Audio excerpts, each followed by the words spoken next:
tell me, Beth, why have you brought me here to the western side of the Malvern Hills? I want to talk to you about women in geology, because there's a really interesting story just associated with this one about a woman who definitely went against all odds and ended up with a rock named after her. So back in the 1840s, geology is still a new, very cutting-edge science, not so much like today. And there are your big hitter celebrity geologists. One of the most famous was called Roderick Murchison. Oh, yes, I've heard of him. And yes. he talked about, he created the name for the Silurian period and the Devonian period. He wrote the papers. He is definitely your big celebrity geologist. But there were plenty of others around at the time, and they were all men. And being female and being interested in it was unusual. Although I suspect there were more of them than people know about, mostly because they weren't allowed to join the newly formed Geological Survey. They couldn't join the London Society for Geologists. You weren't allowed to be a member. You weren't allowed to go and listen. It was a tough life being a female interested in rocks. So when you get to this site, there's something really unusual going on. So the British Geological Survey's just been founded, and there was a gentleman there called John Phillips. He was nephew to William Smith. Now, William Smith is now very famous. At the time, was known about but much less regarded. He produces the first geological map that was detailed and complete for a country. He's now called the father of geology, and he's the nephew. John and his sister Anne become orphans at a very young age and move in with their various uncles. And John goes on, becomes apprenticed. He's now working. He gets his name in geology. He becomes really influential. He's very significant. What's unusual is that he has his sister Anne, who he has at the time acts as his housekeeper, lives with him, but she's obviously much more than that. Yeah. But we know about Anne. The fact we know anything about her is amazing. And we know about it because he wrote her many, many letters. Over 200 of those letters still survive, and he's writing to her. We don't know what Anne said back, because we've only got his letters. But from that, we learn a great deal. So in 1842, he is sent here to come to study the rocks of Malvern. They're complex, they're trying to sort out the story. Now, I mentioned Roderick Murchison, he's the big brand. He's written about the Silurian rocks, which we get in Herefordshire and on the western side of the Malvern Hills. And his theory was that these rocks, you've got the Silurian rocks laid down, and then after they've been laid down, some kind of big volcanic eruption, some intrusion of lava pushes through, and these rocks are definitely younger. Now, that wasn't everyone's theory, but he is a big celebrity name. And John comes here with Anne, and he's sent here to come and have a look and sort of find out what did happen. And the theory that they were working on was that actually these were already hills, and that during the Silurian period, the very early Silurian, you've got this shallow tropical sea. How long ago was the Silurian? Silurian, about 400 million years ago. Yeah. Still a long time ago. Yeah. And we've got this shallow tropical sea, full teeming with life.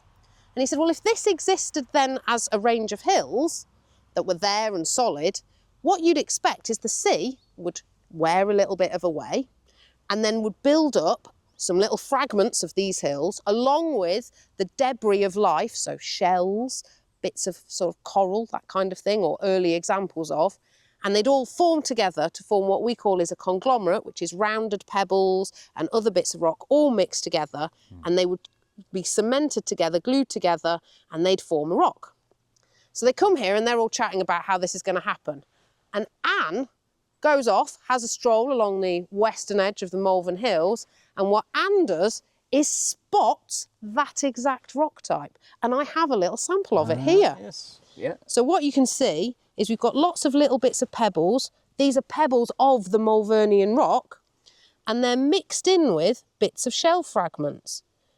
And those are Silurian shells. Right. And they're attached to this bigger bit. It's actually that they are attached to the bits of the Malvern rock. Yes. They've cemented themselves to it. Yeah. So you can see there's a little bit of a shell there. Oh, yeah. Yeah, yeah, it's quite So clear, they've all glued themselves together. Yeah. So what we can see from this is in order for these round bits of rock to be glued into something with the Silurian rocks, and this is found right at the base of Silurian, that theory's right. This must have been older. It must have existed. Yes, so they broke off. They broke off, they got worn away in this shallow sea, glued together glued along together, with yes. bits of shell fragments. Now, what's really interesting about this rock is that when Anne found it, her brother, when he wrote it up, he was the one employed, not her. She wasn't allowed to do that kind of thing. He credited her with finding it. So when he wrote the memoir, he said it was my sister Anne who found it. It became known as Miss Phillips Conglomerate and is still known as that. And even at the time in 1847, 1848 and later into the 1870s, people were flocking here to take samples of this because they wanted samples, partly because it proved this high up celebrity wrong. And this is the evidence. It helps set the story. This is very old. The Silurian rocks are still old, but not as old. So this came first. But it's known as Miss Phillips Conglomerate. So we've got a woman never employed, definitely didn't go to university, wasn't allowed to study, wasn't allowed to do anything, and had such an important impact. It's worth saying that even today, less than 40% of women make up the people who study. And she was a trailblazer, and we shouldn't forget her. So Malvern has a part to play in that story. But in a way, it is that eye for detail, isn't it? Oh, yeah. And then If you actually see this, it's almost impossible to spot. Yeah. It's very, very subtle, and there aren't many exposures. The original exposure is completely lost. And the various places you see it, you really have to know what you're looking for. Yeah. We know from the letters that he wrote that she was an expert. And she knew what was going on, she understood it. But to just spot these very subtle features in amongst all of this debris is phenomenal. So a really good eye for detail and the luck to have somebody to give her the credit for it. Oh yeah, I mean, I don't think, there were lots of other female geologists and wives of geologists who were doing stuff, but frequently they were given very little, if any, credit. So the fact that he credited her very publicly, it went on record in lots of places, both locally in journals. It was actually in the Malvern Advertiser News at the time, and he always said it was her who found it, which shows a very loving brother, I think, but an unusual situation. So I guess if you want to get immortalised, you need to find your own rock or become a fossil yourself. Well, that is one way. Make friends with a geologist is the secret. But yes, so no, Miss Phillips Conglomerate, a really important example of someone both solving the mysteries. This really cleared up what was at the time a big mystery, but at the same time, she did it against the odds because at the time, it was unusual.